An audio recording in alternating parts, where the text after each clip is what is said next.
So in recovering this battery that got thrown from the quad, we definitely broke 2 of the balance leads here, which is no big deal, and I can show you guys how to go about fixing that. Seem to have not lost that little tab there. Yeah, both of them seem to have that little tab still intact, so we should be in good shape. If this ever happens to you, usually you want to just throw some electrical tape over them just to keep them separate from each other so you don't end up shorting that cell out. But I'm just going to put these off to the side and make sure that those are separate from each other. All right, we're back down in the lab, and I showed you this earlier, but you see that little tab on top there? If I can get this into focus, let's zoom in. That little tab, that little metal tab on top there is the secret to all of this. So you can buy these other leads there. I just have an extra 6S balance lead. And what you definitely can do is chop each one of these individually. Don't do them at the same time. Don't have 2 next to each other and chomp through both, because it will short out right through your little cutters.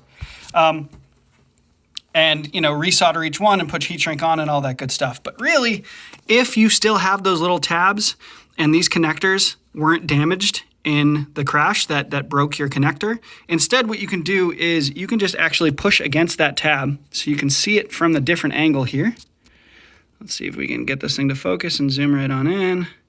Yeah, so you can see, if I can hold the damn camera steady, that's the little tab right there on top. You can actually see the lip right here. So if you just push down against that tab, you can pull this right out of the plastic enclosure. Now usually you want to push the wire in, push that tab down, and then pull the thing out.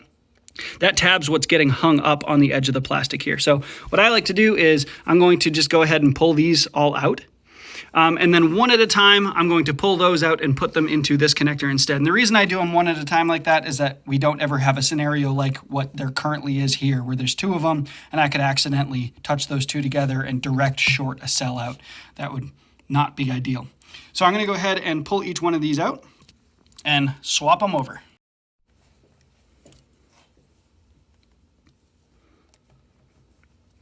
So I'm going to push this thing forward. I kind of got to get my hands in the way. Maybe if I do it this way, you can see a little easier. So I'm going to push this wire forward in that direction. And then I'm going to just press against this little tab, make sure that it's squished down below the plastic, and pull it right out. And it should slide right out. It's this little tab right here that we're trying to deal with. Okay, so I'm going to just pull each one of these out.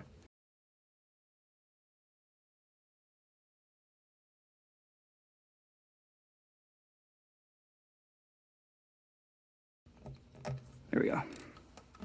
Okay, we'll put these off to the side. We get this guy going.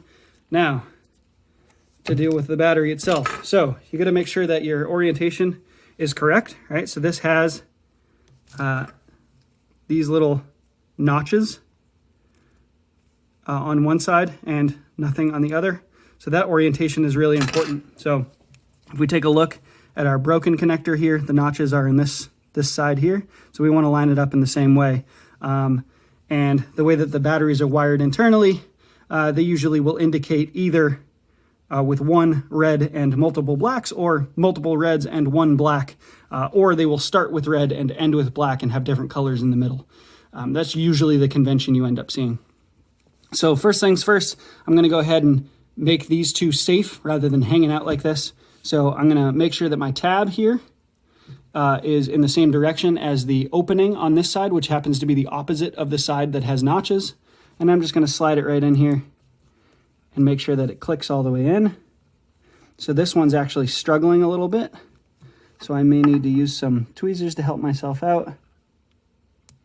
Cool, and I could actually hear that click. I'm not sure if that came through on the camera, but I could audibly hear a click to know that it's in there. I can just give it a quick tug back and forth, and I know that thing's not coming out. That's in there pretty good. Sometimes these little tabbies will fold down far enough where you don't get that audible click and they slide right back out. If you need to deal with that, you can just come in here with some tweezers and lift up on the back of that tab just gently. Be really careful with it. You don't want to pull too hard because you'll rip the tab off and then game over. You got to cut this thing off and put a new one on. So we'll just slide this one right in next to it. I heard that nice audible click we're in good shape. Okay, now we got to pull these ones out.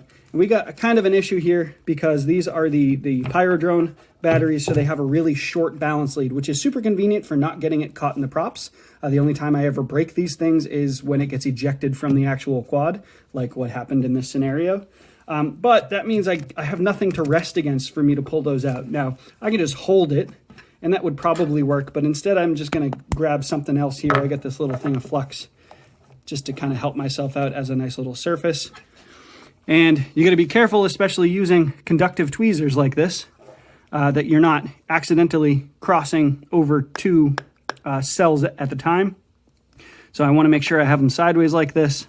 I'm again just going to push against it, poke down this tab, and slide the thing right on out. There we go. And that one let go. This tab is still looking like it's in pretty good shape. I'm going to give it just a little bit of a lift just to help myself out there and slide it into the other connector.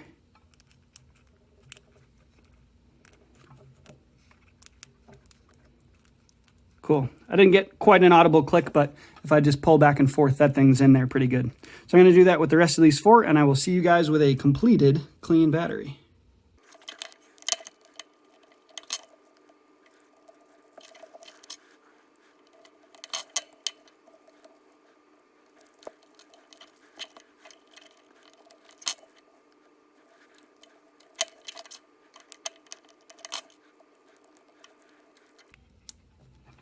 All right, there we go. Nice completed battery. I've individually checked each one of them, and they hold in just fine. And we know that our order is correct because we did them one by one and lined them up exactly the way that the previous connector was set up. So we are in excellent shape, and I hope that helps you out. If you're ever doing any sort of work with batteries at all, be careful. These things are dangerous, dangerous, dangerous. This is easily the most dangerous part of our entire hobby. So make sure you're doing it right. Take as many safety precautions as you possibly can. If you're going to poke, maybe don't use conductive tweezers like I just used. Maybe use, I don't know, a spudger or something that's made of plastic if you can get it in there. Or just be extremely careful. You don't want to be shorting these things out, giving yourself a fright, lighting one of these on fire or something accidentally, especially not in your house. So please be super careful if you're ever working on batteries in any capacity. What we just did was like pretty low bar, but you do have the potential of having live exposed power of a single cell at a time.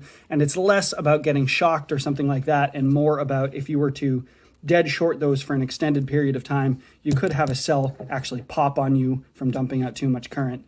You could light a little miniature fire, which could very quickly turn into a very big fire by igniting its neighboring cells and all that good stuff. So just be careful whenever you're working on batteries. And there you go. That's how you replace the lead on a lipo.